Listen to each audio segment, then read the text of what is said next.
A gCADPlus user has sent us this particular file and they're working on it, hoping that it will become a template drawing and will be used for new work. And the question is, or the story is, they've opened a new file, copied plant symbols from a different file, dropped them in, and they already have their names attached to them.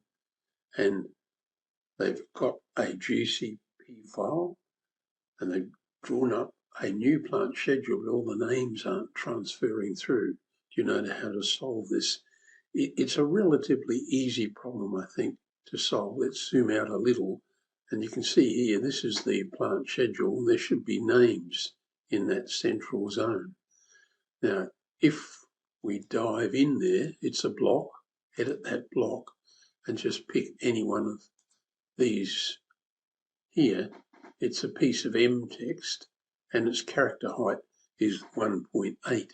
So it's way too small.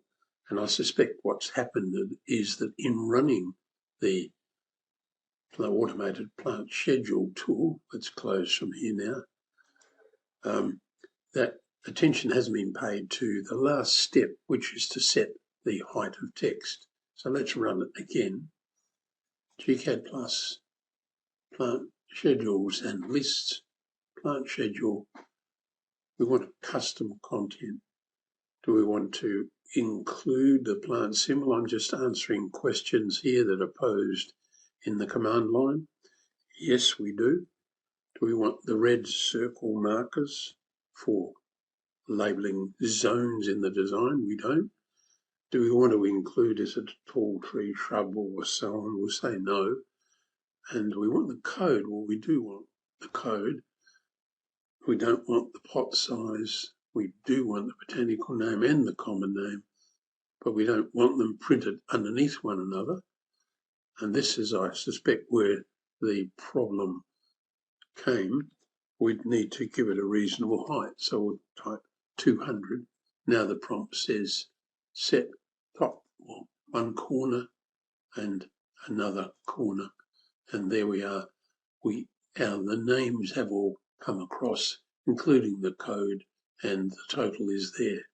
So that every one of these symbols in here, let's pick one at random. This one is a Raphiolepis. This one over here is a hydrangea. And this one is a yellow kangaroo paw. So these symbols have come across properly. They have their names. One quick useful thing to do is show symbols with names. You can see all the symbols showing here have had their names attached. That means that if we click on any one of them over here in the properties box, the name and botanical name and common name, which have been taken from the plant database file that is attached. It's not attached just yet, but those attachments live with the drawing file, and that's how it's come to me. Notice that as I run the new version of the plant schedule, the earlier version is removed and a new one shows. So I hope that helps. Just guard against operating too quickly in the command area. But this drawing is on the way to becoming a very useful template.